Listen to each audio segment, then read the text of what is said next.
नमस्कार, स्वागत है आप सभी लोगों का आपके अपने YouTube channel youth engineers academy में। दोस्तों, मैं हूं कुमार वर्मा।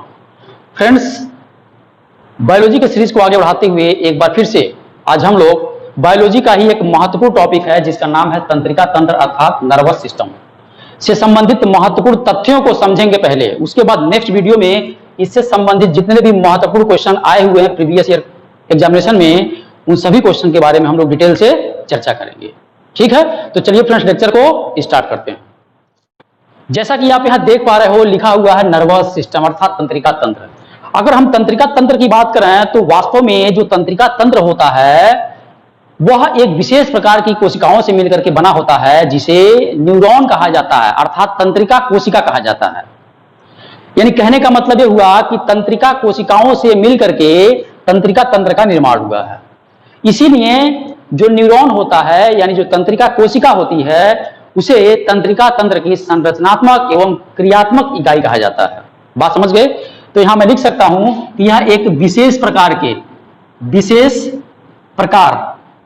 का क्या है, कोशिकाओं से बना हुआ है। विशेष प्रकार की कोशिकाओं से क्या हुआ है, से निर्माण हुआ है। किसका निर्माण हुआ है? तो तंत्रिका तंत्र का। अब ये विशेष प्रकार की जो कोशिकाएं होती हैं उन्हें कहा जाता है न्यूरॉन। न्यूरॉन को हिंदी में बोलते हैं तंत्रिका कोशिका। तंत्रिका कोशिका कहते हैं हिंदी में। चूंकि इन तंत्रिका कोशिकाओं के माध्यम से तंत्रिका तंत्र का निर्माण हुआ है, इसीलिए इस न्यूरॉन अर्थात तंत्रिका कोशिका को कहते हैं तंत्रिका तंत्र की संरचनात्मक एवं क्रियात्मक इकाई। क्रियात्मक इकाई। तो क्वेश्चन यहां से देखने को मिलता है एग्जाम में ये पूछता है कि जो तंत्रिका तंत्र की संरचनात्मक एवं क्रियात्मक इकाई होती है उसे क्या कहते हैं? तो उसे क्या कहते हैं? न्यूरॉन कहते हैं अर्थात तंत्रिका कोशिका कहते हैं। तो इतनी बात आपको अच्छे तरीके से समझ में आ गया है। जैसा कि मैंने बोला कि इन्हीं कोशिकाओं का यानी तंत्रिका कोशिकाओं का बना हुआ जाल है। जाल मतलब जैसे मकड़ी देखे होंगे गांव में, अपने शहर में, अपने घर में, कमरे में, कोने में, तो जो मकड़ी होती है खूब भयंकर जाला लगा देती है, खूब भयंकर जाला लगाती है। तो वैसे ही शरीर के अंदर पूरा जाल फैला हुआ है इन तंत्रिका कोशिकाओं का। बात समझ गए? इसको हम इस तरीके से बोल सकते हैं कि एक ऐसा तंत्र जो सोचने, समझने और किसी भी चीज को याद रखने के साथ साथ पूरे शरीर पर नियंत्रण रखता है, वही होता है तंत्रिका तंत्र। ठीक है, यानी जो शरीर के विभिन्न अंग हैं और जो वातावरण है, इन दोनों में सामंजस्य स्थापित करने का काम करता है तंत्रिका तंत्र। सामंजस्य स्थापित करने का मतलब यहां पे यह होता है कि जैसे व्यक्ति के पास 5 सेंसेस होते हैं अर्थात 5 इंद्रियां होती हैं, जिनमें कान होता है, नाक होता है, आंख होता है, जीभ होता है, ये वाला जीभ, और स्किन होता है ना, जिसे रिसेप्टर भी कहा जाता है। स्किन को, त्वचा को रिसेप्टर भी कहा जाता है, बात याद रखिएगा। जैसे आप किसी गर्म माहौल में जाते हैं तो ऑटोमेटिक आपको पता चल जाता है भैया यहां बहुत गर्मी है, रुकने लायक नहीं है, चलो घर। जब किसी ठंडे जगह जाते हैं, मार कपकपा जाते हैं, ठंडी लग रही है, क्यों लग रही है, ये कैसे पता चलता है? ये सब ज्ञानेंद्रियां अर्थात जो सेंसेस हैं वो सीधे जो है इस तंत्रिका कोशिका से जुड़ा हुआ है। तो ऑटोमेटिक क्या होता है, पता चल जाता है भाई ठंडा है, गर्म है, भूख लगा, प्यास लगा है, ठीक है, किसी से प्यार है, मोहब्बत है, घृणा है, ठीक। ये सारी की सारी घटनाएं, कोई व्यक्ति बहुत चतुर है, कोई व्यक्ति बहुत बुद्धू है, ठीक है, कोई व्यक्ति बहुत बुद्धिमान है, तो ये सभी की सभी जो जानकारियां मिलती हैं वो सभी तंत्रिका तंत्र के अंतर्गत शामिल किया जाता है। अब इस तंत्रिका तंत्र को पढ़ने के लिए 3 पार्ट में इसे डिवाइड किया गया है, 3 पार्ट में इसे विभाजित किया गया है अर्थात तंत्रिका तंत्र के अंतर्गत 3 चीजें आती हैं। जो पहला चीज आता है उसका नाम होता है न्यूरॉन। न्यूरॉन जो लिखा हूं यहां पर तंत्रिका कोशिका, तंत्रिका कोशिका, ठीक है, यह पहला पार्ट है तंत्रिका तंत्र के अंतर्गत। जो दूसरा पार्ट आता है उसे कहा जाता है ब्रेन। ब्रेन का मतलब हो गया दिमाग यानी मस्तिष्क। मस्तिष्क ये दूसरा पार्ट आता है। और जो तीसरा पार्ट आता है वो आता है स्पाइनल कॉर्ड। इसे हिंदी में कहते हैं मेरु रज्जु, ठीक है, हिंदी में कहते हैं मेरु रज्जु। अर्थात कहने का मतलब ये हुआ कि तंत्रिका तंत्र के अंतर्गत 3 पार्ट आता है। पहले का नाम है न्यूरॉन, दूसरे का नाम है ब्रेन, तीसरे का नाम है स्पाइनल कॉर्ड। बात समझ गए? अब यहां से एक क्वेश्चन क्या बनेगा, तो क्वेश्चन पहला ये बनेगा कि तंत्रिका तंत्र की आधारभूत इकाई किसे कहा जाता है? तो देखिए यहां पर वो है आंसर तंत्रिका कोशिका अर्थात न्यूरॉन। क्यों? क्यों आधारभूत इकाई है, क्यों सबसे छोटी इकाई कही जाती है? वो इसीलिए कही जाती है क्योंकि यह संरचनात्मक एवं क्रियात्मक इकाई मानी जाती है, क्योंकि इसी से तंत्रिका तंत्र का क्या होता है? संरचना होता है, अर्थात निर्माण होता है। बात समझ गए? ठीक है, आगे बढ़ते हैं। तो चलिए फ्रेंड्स, अब आगे हम लोग बात करते हैं तंत्रिका तंत्र से संबंधित कुछ महत्वपूर्ण तथ्यों के बारे में। ठीक है, कौन कौन से इसके इंपॉर्टेंट पार्ट हैं, उनका क्या क्या फंक्शन है, किस प्रकार के प्रश्न देखने को मिलते हैं एग्जामिनेशन में। बात समझ गए?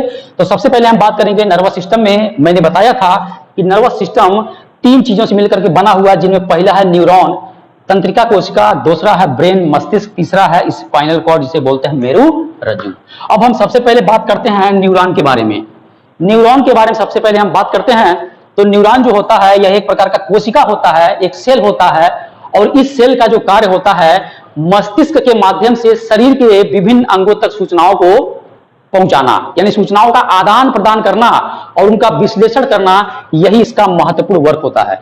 क्योंकि तंत्रिका कोशिका के द्वारा नर्वस सिस्टम अर्थात तंत्रिका तंत्र का निर्माण होता है, इसीलिए तंत्रिका तंत्र की संरचनात्मक एवं आधारभूत इकाई कही जाती है तंत्रिका कोशिका।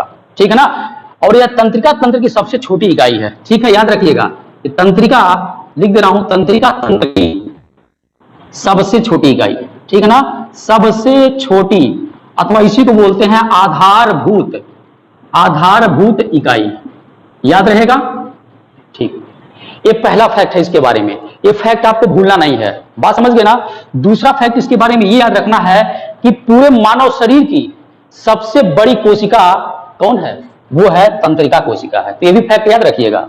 ठीक है ना? मानव शरीर की सबसे बड़ी कोशिका को इंग्लिश में कहते हैं सेल। ठीक है ना? तो मानव शरीर की सबसे बड़ी कोशिका कौन सी है? वो है न्यूरॉन। न्यूरॉन का मतलब तंत्रिका कोशिका। अब थोड़ा सा बात मैं और आपको बता देना चाहता हूं तंत्रिका कोशिका के बारे में।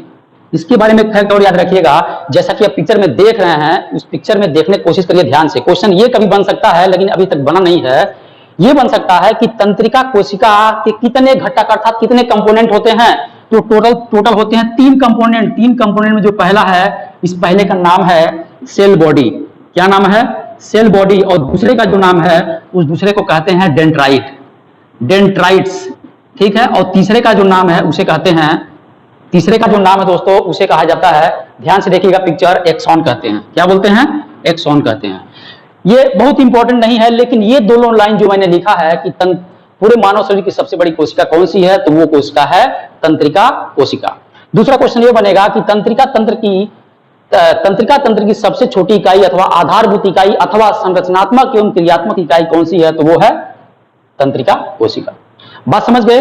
अब मस्तिष्क के बारे में अगर बात किया जाए, इसको मैं रफ कर दे रहा हूं, मिटा दे रहा हूं, क्योंकि हमें थोड़ा सा एक स्ट्रक्चर तैयार करना है। आप ध्यान से देखते रहिएगा। यहां पर अगर हम मस्तिष्क की बात करें, मस्तिष्क अभी हम लोग पढ़ेंगे नहीं, अभी आगे पढ़ना स्टार्ट करेंगे, लेकिन इसका थोड़ा सा स्ट्रक्चर देख लीजिए। मस्तिष्क की बात किया जाए तो मस्तिष्क जो है वो 3 पार्ट में डिवाइड है। पूरा मस्तिष्क 3 पार्ट में डिवाइड है, जिस पहले को बोलते हैं अग्र मस्तिष्क। क्या कहते हैं? अग्र मस्तिष्क। इसको इंग्लिश में कहते हैं फोर ब्रेन। ठीक है? क्या बोलते हैं? Fore brain. और दूसरा जो है वो कहा जाता है मध्य मस्तिष्क को इंग्लिश में कहते हैं मिड ब्रेन। ठीक है? तीसरा जो है वो है पश्च मस्तिष्क, इसे कहते हैं इंग्लिश में हिंड ब्रेन। ठीक है? अगर यहां पर हम लोग सबसे पहले बात करें अग्र मस्तिष्क का, तो अग्र मस्तिष्क को प्रोसेंसेफेलॉन भी कहते हैं। क्या बोलते हैं? प्रोसेंसेफेलॉन भी कहते हैं। ठीक है ना? तो दोनों नाम आपको याद रखना है, एक फोर ब्रेन और प्रोसेंसेफेलॉन। इसे दूसरे नाम से भी जानते हैं, जिसे मेसेंसफेलॉन भी कहते हैं। ठीक है? अगर तीसरे की बात किया जाए अर्थात पश्च मस्तिष्क का बात किया जाए, तो उसे कहा जाता है रोम्बेनसेफेलॉन। ठीक है? ये 3 विभिन्न नाम है, ये सभी नाम आपको याद रखना है। ये आपका स्ट्रक्चर हो गया। अब यहां पर अग्र मस्तिष्क में टोटल 3 पार्ट आता है। 3 पार्ट को याद रखना है। 3 पार्ट में आता है, एक आता है सेरेब्रम। ठीक है? जिसे हिंदी में प्रमस्तिष्क कहते हैं, प्रमस्तिष्क कहते हैं। ठीक है, जो दूसरा पार्ट आता है उसे कहा जाता है, दूसरा पार्ट जो आता है उसे कहा जाता है थैलेमस, और जो तीसरा पार्ट होता है उसे कहा जाता है हाइपोथैलेमस। ठीक है, अब मध्य मस्तिष्क अगर बात किया जाए तो मध्य मस्तिष्क के अंतर्गत मात्र एक ही चीज आता है, इसे कहा जाता है कार्पोरा क्वाड्रिजेमिना। क्या कहते हैं? Corpora quadrigemina. याद रखिएगा, कार्पोरा क्वाड्रिजेमिना। ठीक है ना, यह मध्य मस्तिष्क के अंतर्गत एक पार्ट आता है। ठीक है, इसमें 3 पार्ट आते हैं। अगर पश्च मस्तिष्क की बात करें तो यहां पर 2 चीजें इसके अंतर्गत शामिल की गई हैं। एक है cerebellum, cerebellum, not cerebrum, cerebrum ये है सेरिबेलम। और जो दूसरा पार्ट है उसे कहते हैं मेडुला, मेडुला ऑब्लंगेटा। ठीक है, तो ये आपका स्ट्रक्चर बन के रेडी हो गया है मस्तिष्क का पूरा। पिक्चर में भी ध्यान से देखने की कोशिश करिए, पिक्चर में 3 चीजें दिखाई गई हैं, अग्र मस्तिष्क, मध्य मस्तिष्क और पश्च मस्तिष्क। अब अग्र मस्तिष्क में 3 पार्ट होता है, आपके दिमाग में रटा होना चाहिए। सभी का काम पूछता है कि सेरेब्रम का क्या काम होता है, भूख प्यास जैसी एक्टिविटीज पे कंट्रोल कौन करता है, हाइपोथैलेमस का वर्क क्या होता है, कार्पोरा क्वाड्रिजेमिना काम क्या होता है, ऐसे सभी के बारे में पूछता है। बात समझे? और रही बात यहां पर स्पाइनल कॉर्ड का, तो सुन लीजिए स्पाइनल कॉर्ड के बारे में। हालांकि मैं स्केलेटन सिस्टम में स्पाइनल कॉर्ड को अच्छे से डिस्कशन कर दिया हूं, वहां पर जाकर के आप देख लीजिएगा, लेकिन फिलहाल सुन लीजिए। स्पाइनल कॉर्ड जो होता है यह मस्तिष्क का सबसे पीछे वाला भाग होता है, मस्तिष्क का ही भाग होता है। कहने का मतलब स्पाइनल कॉर्ड मस्तिष्क का ही भाग होता है जो पीछे वर्टेब्रल कॉलम तक फैला होता है, यानी बैकबोन तक फैला होता है स्पाइनल कॉर्ड। और बेसिकली इसका जो वर्क होता है वह प्रतिवर्ती क्रिया अर्थात रिफ्लेक्स एक्शन को इंडिकेट करने, कंट्रोल करने का काम करता है स्पाइनल कॉर्ड। अब रिफ्लेक्स एक्शन क्या होता है? जैसे आपके आंख में अगर धूल पड़ जाए, कीड़ा पड़ जाए, तो ऑटोमेटिक आपका आंख क्या होगा? बंद हो जाएगा। आप चल रहे हो, दौड़ रहे हो और आपके पैर में क्या धंस जाए, शीशा धंस जाए, तो क्या होगा? आपका पैर ही नहीं उठेगा। ठीक है, आप चिल्लाएंगे, ऑटोमेटिक उठ जाएगा पैर, आप रख नहीं पाएंगे। क्यों? स्पाइनल कॉर्ड की वजह से, रिफ्लेक्स एक्शन की वजह से। और रिफ्लेक्स एक्शन के बारे में सबसे पहले जिन्होंने पता लगाया था उनका नाम है मार्शल हॉल। ठीक है, मार्शल हॉल। तो इनको हाल को इस तरीके से याद कर सकते हैं, हाल को इस तरीके से याद कर सकते हैं जैसे आदमी दौड़ रहा है, कांटा धंस गया, पूछेंगे और भैया क्या हाल है, कहेगा अरे बहुत बुरा हाल है, बहुत बुरा हाल है हमारा, कांटा धंस गया है, आंख में कीड़ा गिर गया है, बहुत बुरा हाल है। तो हाल से इसे याद रखिएगा, मार्शल हॉल। अब चलिए एक एक करके हम सबके बारे में बात कर लेते हैं। ठीक है, तो चलिए अब आगे बात करते हैं। जैसा कि अभी आप लोगों ने समझा है सबसे पहले कि न्यूरॉन क्या होता है, यानी तंत्रिका कोशिका क्या होती है। ठीक है, यह किसकी इकाई होती है ना, किसकी आधारभूत इकाई होती है अथवा किसकी संरचनात्मक एवं क्रियात्मक इकाई होती है, आपको पता चल चुका है। और मानव शरीर की जो सबसे बड़ी कोशिका है वो कौन सी है? न्यूरॉन है, ये भी आपको बात पता चल गया है। तो अब दूसरे नंबर पे आता है ब्रेन। जैसा कि अभी आप लोगों ने स्ट्रक्चर देखा था, तो ब्रेन में टोटल 3 पार्ट आता है, जिसमें सबसे पहले हम बात करेंगे अग्र मस्तिष्क का। अग्र मस्तिष्क को बोलते हैं फोर ब्रेन, जिसे प्रोसेंस फेलॉन भी कहते हैं। दोनों नाम आपको याद रखना है। अब ये टोटल 3 पार्ट में बटा होता है। जो पहला होता है प्रमस्तिष्क होता है, दूसरा थैलेमस होता है, तीसरा हाइपोथैलेमस होता है। अब यहाँ पर प्रमस्तिष्क की बात किया जाए तो प्रमस्तिष्क जो है पूरे मस्तिष्क का अगर बात करेंगे तो सबसे बड़ा पोर्शन इसके पास रहता है, यानी पूरे मस्तिष्क का याद रखिएगा, मस्तिष्क का ये 2/3 पार्ट रखता है। कितना पार्ट रखता है? 2/3 पार्ट का मतलब हो गया 66% लगभग। तो 66% भी आपको याद रखना है। बात समझ गए? पूरे मस्तिष्क का सबसे बड़ा पार्ट होता है, यानी 2/3 पार्ट केवल प्रमस्तिष्क के पास होता है। और जो बचा 1/3 पोर्शन, वो 1/3 में मध्य मस्तिष्क भी आएगा और पश्च मस्तिष्क भी आएगा भैया। बात समझे? दूसरा पॉइंट याद रखिएगा कि प्रमस्तिष्क जो होता है मस्तिष्क का ऐसा भाग होता है जिस भाग के द्वारा व्यक्ति किसी भी चीज को सोचता है, समझता है, ठीक है ना, याद रखता है। इस तरीके की जो एक्टिविटीज होती है, इन सभी एक्टिविटीज पर कंट्रोल करने का जो काम होता है वो प्रमस्तिष्क का होता है। यानी कुल मिलाकर के कह सकते हैं कि यह बुद्धि एवं चतुराई का केंद्र होता है। बुद्धि एवं चतुराई, बुद्धि को कहते हैं अकल, यानी अकल और चतुराई का क्या होता है? सेंटर होता है, यानी केंद्र होता है, केंद्र बिंदु होता है कौन? प्रमस्तिष्क। बात समझे? तो प्रमस्तिष्क में ये 2 चीजें आपको एकदम परमानेंटली याद रखना है, भूलना ही नहीं है। जब कभी किसी का परम मस्तिष्क गड़बड़ होता है ना, तो आदमी गड़बड़ हो जाता है। हम बोलेंगे कुछ और वो सोच ही नहीं पाएगा, ठीक है ना, याद नहीं रख पाएगा, तुरंत भूल जाएगा। तो ये सब एक्टिविटीज जो है कंट्रोल करने का जो काम करता है परम मस्तिष्क। बात समझ गए।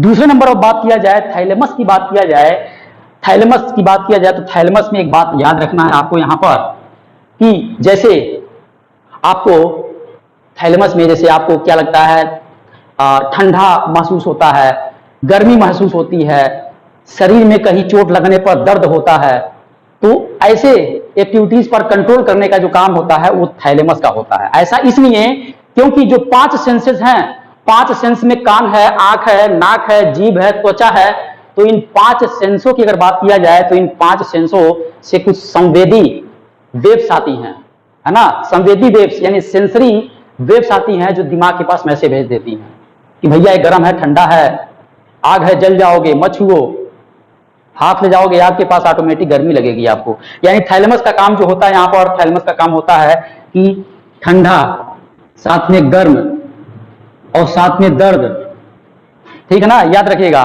ठंडा, गर्म, दर्द जैसी एक्टिविटीज पर कंट्रोल करने का काम कौन करता है, तो वो करता है थैलेमस। बताइए याद रहेगा। ऐसा क्यों होता है? क्योंकि जो आंख होता है, कान होता है, नाक होता है, जीभ होता है, त्वचा होता है, ठीक है, जिसे त्वचा को क्या बोलते हैं, यह एक सेंस है ना, 5 इंद्रियों में त्वचा भी है। तो इससे जो आने वाली संवेदी वेव्स होती हैं उनको क्या करता है, जोड़ने का काम करता है। इसीलिए ठंडा, गर्म, दर्द का हमें अनुभव क्या होता है, तत्काल होता है। और कौन ये बताता है, ये थैलेमस बताता है, ये बात याद रखिएगा, ठीक है। बर्फ का गोला अगर हाथ में लेते हैं तो आपको ठंडा लगता है, किसी ऐसे एटमॉस्फेयर में जाते हैं, एटमॉस्फेयर में घुसते ही आपकी शरीर क्या होती है, कपकपी लग जाती है, यार बहुत ठंडा है। गर्म माहौल में जाते हैं, ऑटोमेटिक गर्म आपको फील होता है। ऐसा क्यों? क्योंकि त्वचा क्या करता है, त्वचा उसको फील करता है, फटाक से मैसेज पहुंचा देता दिमाग के पास, भैया है रुकने की आवश्यकता नहीं, भाग चलो, जल जाओगे, गर्मी है, ठंड लग जाएगी, भाग चलो। ये कौन काम करता है, ये थैलेमस करता है। तो याद रखिएगा थैलेमस के बारे में। बताइए इतना बात याद रहेगा, थैलेमस के बारे में याद रहेगा, ठीक है। अब आगे हम बात करते हैं हाइपोथैलेमस के बारे में। तो हाइपोथैलेमस में बात याद रखिएगा, जो आपको भूख लगता है, जो आपको भूख लगता है, भूख लगने का मतलब ये हो गया कि जैसे ही भूख लगता है तो आपको खाने की आवश्यकता होती है। वो जो मैसेज आपके दिमाग के पास जाता है वो कौन भेजता है, पेट भेजता है, ठीक है, भैया हमको भूख लगा, हमको खाना चाहिए, खाना दे दो, ठीक है। ये थैलेमस क्या कर, हाइपोथैलेमस क्या करेगा, बार बार कहेगा बाबू जाओ खाना खा लो, भूख आए हो, जाओ खाना खा लो, भूख आए हो, ठीक है। तो हाइपोथैलेमस का काम होता है कि भूख और प्यास, जैसे भूख साथ में प्यास, ठीक है, क्या बोला मैंने, भूख, प्यास, प्यार और घृणा जैसी एक्टिविटीज पर, ऐसी एक्टिविटीज पर कंट्रोल जो करने का काम करता है वो कौन करता है, वो हाइपोथैलेमस करता है, ठीक है। तो यहां पर भूख और प्यास वाला हमेशा पूछता यह है कि भूख और प्यास जैसी क्रियाओं पर, एक्टिविटीज पर कंट्रोल करने का काम कौन करता है, मस्तिष्क का भाग। तो अब बताएंगे हाइपोथैलेमस करता है। हाइपोथैलेमस के बारे में एक बात और याद रखिएगा कि जो भी अंतःस्त्रावी ग्रंथियां होती हैं, अंतःस्त्रावी, जो अंतःस्त्रावी को बोलते हैं एंडोक्राइन, जो एंडोक्राइन ग्लैंड होते हैं, इन ग्लैंड से जो निकलने वाले हार्मोन्स होते हैं, उन हार्मोन्स पर कंट्रोल करने का काम करता है हाइपोथैलेमस। जो एंडोक्राइन होता है ये अंतःस्त्रावी ग्रंथियां होती हैं, ठीक है ना।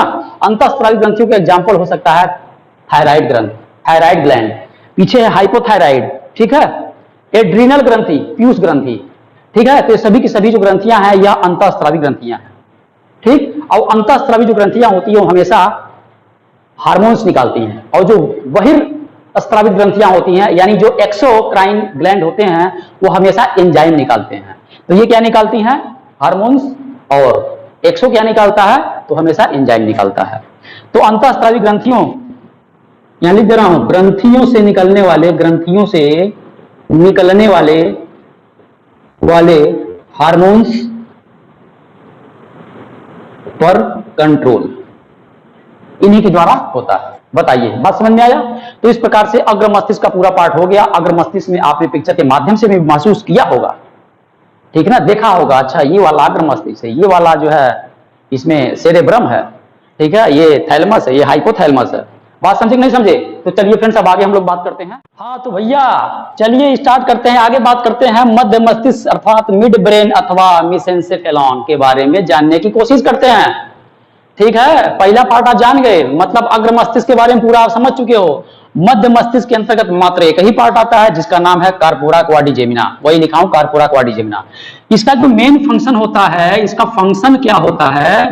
तो इसका जो फंक्शन होता है वो होता है जैसे आप सुनने की शक्ति और देखने की जो क्षमता होती है, इन सब एक्टिविटीज पर कंट्रोल करने का जो काम करता है वो कार्पोरा क्वाड्रिजेमिना करता है। जैसे मैं इसमें बोल रहा हूं, आप ध्यान से सुन रहे हैं, देख रहे हैं, तो वहां पर आपका मिड ब्रेन का एक पार्ट है कार्पोरा क्वाड्रिजेमिना एकदम एक्टिवेट है, एकदम एक्टिवेट है। जब कभी एक्टिवेट नहीं होता है, आपका दिमाग कहीं और लगा होता है तो वहां चल रहा होता है और सामने आप देख रहे हो लिखा फंक्शन दिखाई नहीं दे रहा है। क्यों? क्योंकि ये पोर्शन आपका एक्टिवेट ही नहीं होता कार्पोरा क्वाड्रिजेमिना का। बात समझ गए? यानी कहने का मतलब ये हो गया कि सुनने एवं देखने की एक्टिविटीज, देखिए इसका जो मेन फंक्शन होता है सुनने और देखने की एक्टिविटीज पर क्या करता है? कंट्रोल करने का काम करता है। ठीक है ना? किसका है काम? यह है कार्पोरा क्वाड्रिजेमिना का है, याद रखिएगा। सुनने और देखने जैसी एक्टिविटीज पर कंट्रोल ब्रेन का कौन सा पार्ट करता है? तो उसका आंसर है कार्पोरा क्वाड्रिजेमिना। आगे बात करता हूं पश्च मस्तिष्क के बारे में, तीसरे नंबर का पार्ट है। जैसा कि मैंने बताया था कि मस्तिष्क टोटल 3 पार्ट में बटा हुआ, पहला जो है उसे बोलते हैं अग्र मस्तिष्क, तो अग्र मस्तिष्क वाला खेला खत्म हो गया। दूसरा मध्य मस्तिष्क, मध्य मस्तिष्क सामने दिख रहा है, और तीसरा आखिरी है पश्चिम मस्तिष्क जिसे हिंड ब्रेन अथवा रोम्बेनसेफेलॉन कहते हैं। ठीक है, इसके भी 2 कैटेगरी हैं, यानी पश्चिम मस्तिष्क के अंतर्गत 2 चीजें आती हैं माइंड की। पहला जो है वो है मेड्यूला ऑब्लंगेटा, ये मेड्यूला ऑब्लंगेटा लिखा हूं, और दूसरा जो पार्ट आता है वो है सेरिबेलम, नॉट सेरेब्रम, याद रखिएगा सेरिबेलम। अब हम एक एक करके बात करते हैं। मेड्यूला ऑब्लंगेटा की अगर बात किया जाए तो जैसे आप कोई भी चीज निगलते हो यानी खाते हो, अगर आपके पेट में पच नहीं पाता है, पेट पचा नहीं पाता है, तो दिमाग कहता है भैया हम पचा नहीं पाएंगे, बाहर फेंको, बाहर फेंको। क्या करता है? आप उसे बाहर उगल देते हो। यानी निगलना और उगलना जैसी एक्टिविटीज पर कंट्रोल जो होता है वो मेड्यूला ऑब्लंगेटा का होता है। निगलना एवं उगलना, निगलना एवं उगलना जैसी एक्टिविटीज पर कंट्रोल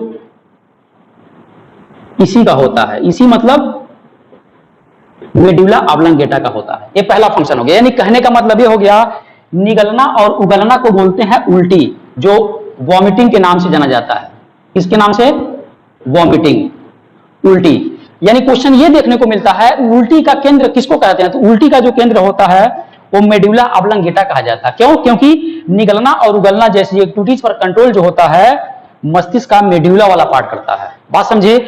जो दूसरा पार्ट है, दूसरा पार्ट इसके अंतर्गत ये आता है, ध्यान से देखिएगा, जो आपका श्वसन तंत्र होता है, रेस्पिरेटरी जो सिस्टम होता है, यानी श्वसन प्रणाली पर भी कंट्रोल करने वाला जो होता है वो मेड्यूला ऑब्लंगेटा होता है। ये बहुत इंपॉर्टेंट क्वेश्चन है।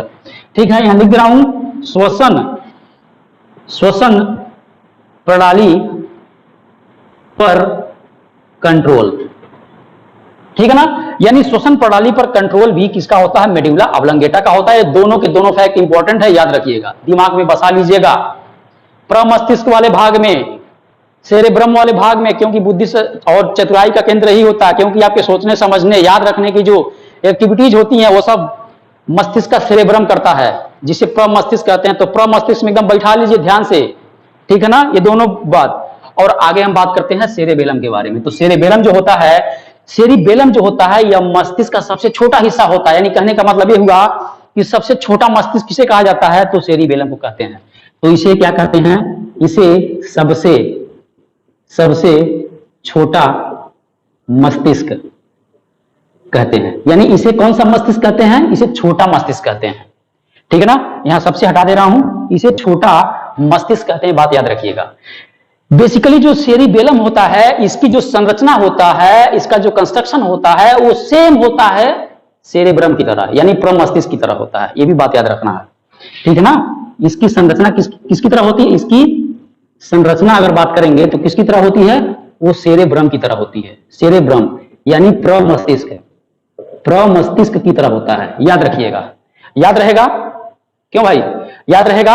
एक बात और इसके बारे में याद रखना, सेरिबेलम के बारे में।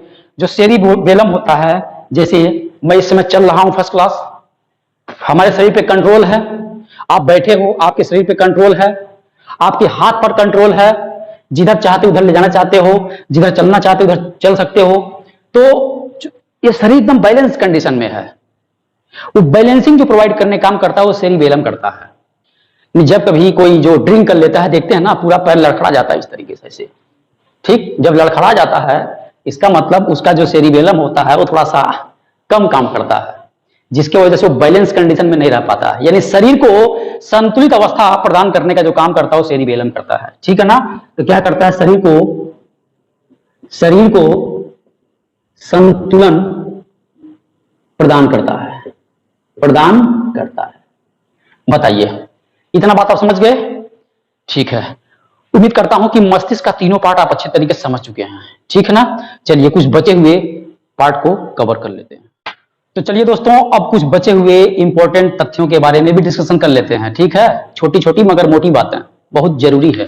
देखिए यहां पर इंपॉर्टेंट पॉइंट के तहत मैंने लिखा है EEG। क्वेश्चन आता है EEG किससे संबंधित है? तो यह संबंधित किससे होता है? रिलेटेड टू ब्रेन, ठीक है ना। किससे संबंधित है? दिमाग से संबंधित है। जो EEG होता है इसे इलेक्ट्रोएन्सेफेलोग्राफ कहते हैं, और यह जो EEG कराया जाता है बेसिकली मस्तिष्क के अंदर जो बीमारी होती है उस बीमारी को पता लगाने के लिए किया जाता है, ठीक है ना। किसके लिए? बीमारी पता करने के लिए। बीमारी पता करने के लिए जो तरीका है वो क्या है? EEG है, ठीक है ना। EEG किया जाता है मस्तिष्क के अंदर बीमारी को पता करने के लिए। अगला जो पॉइंट लिखा है, पूरे जीवन काल में नर्वस टिश्यू का मतलब ये हुआ तंत्रिका ऊतक में कोई विभाजन नहीं होता, अर्थात जैसे ही बच्चा जन्म लेता है तो जन्म में जो नर्वस टिश्यू है बस वही रहेगा। पूरे जीवन काल में जैसे जैसे बढ़ता जाएगा वो कभी भी विभाजित नहीं, डिवाइड नहीं होगा, एज इट इज मेंटेन रहेगा, ठीक है ना। अगर थोड़ा सा मेंटल हो गया तो मेंटल रहेगा वो जिंदगी भर। बात समझ गए ना? ठीक। अगला क्वेश्चन है, मनुष्य के मेरुरज्जु अथवा स्पाइनल कॉर्ड, मेरुरज्जु को बोलते हैं स्पाइनल कॉर्ड, जैसा कि आप जानते हैं, में टोटल 31 जोड़ी तंत्रिका होती है। बहुत इंपॉर्टेंट सवाल है, क्वेश्चन देखने को मिलता है मनुष्य के मेरुरज्जु में कितनी जोड़ी तंत्रिका होती है? तो कितना जोड़ी होती है?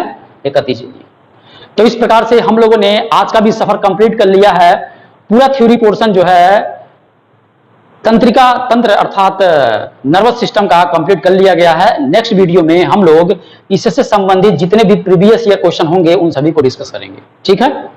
तो इसी के साथ जय हिंद, जय भारत, नमस्कार, थैंक यू वेरी मच।